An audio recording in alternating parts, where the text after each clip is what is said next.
একটা জিনিস খেয়াল করছেন, বাংলাদেশে একদিকে পানি সাইডে দিয়া যখন বাংলাদেশের প্রশাসন জনগণ ওই পানি নিয়ে ব্যস্ত থাকবে, তখন বাংলাদেশের কতগুলো ইন্ডিয়ান দালাল আছে, সোর্স আছে, হ্যাঁ, এগুলারে পার করে নিয়ে যাবে। ভালো করে খেয়াল করে দেখেন, এটা গভীর ষড়যন্ত্র বাংলাদেশ নিয়ে। হ্যাঁ, এমন ভাবে সিদ্ধান্ত নিয়েছে যে একদিকে পানি দিয়ে ডুবেই দেবে, আমাদের অর্থনৈতিক অবস্থা খারাপ করে ফেলবে। এরপরে এই সোর্সেসগুলো তো সবগুলো যাইতে পারে না, সবগুলো তো পলানো আছে।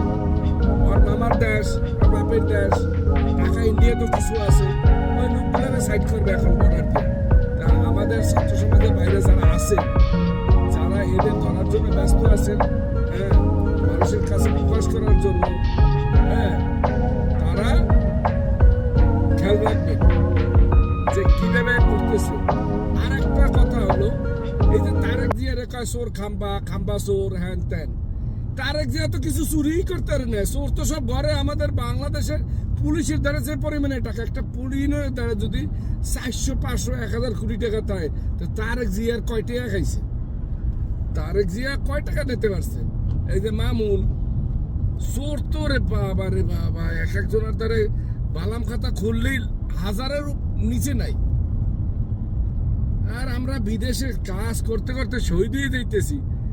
আমরা 1000 টাকা জোগাড় করতে আমাকে জান্ডা বাইরে যায়।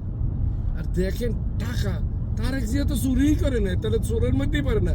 তারেক জিয়া হলো শেষরা চোর হয়েছে।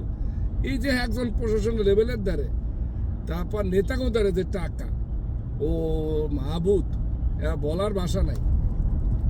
এই পানিটা ছাড়িয়ে দিয়ে কিন্তু স্বর্গ পাস করে নেওয়ার জন্য একটা ব্যবস্থা আছে। সবাই সাবধান থাকবেন, নজর রাখেন।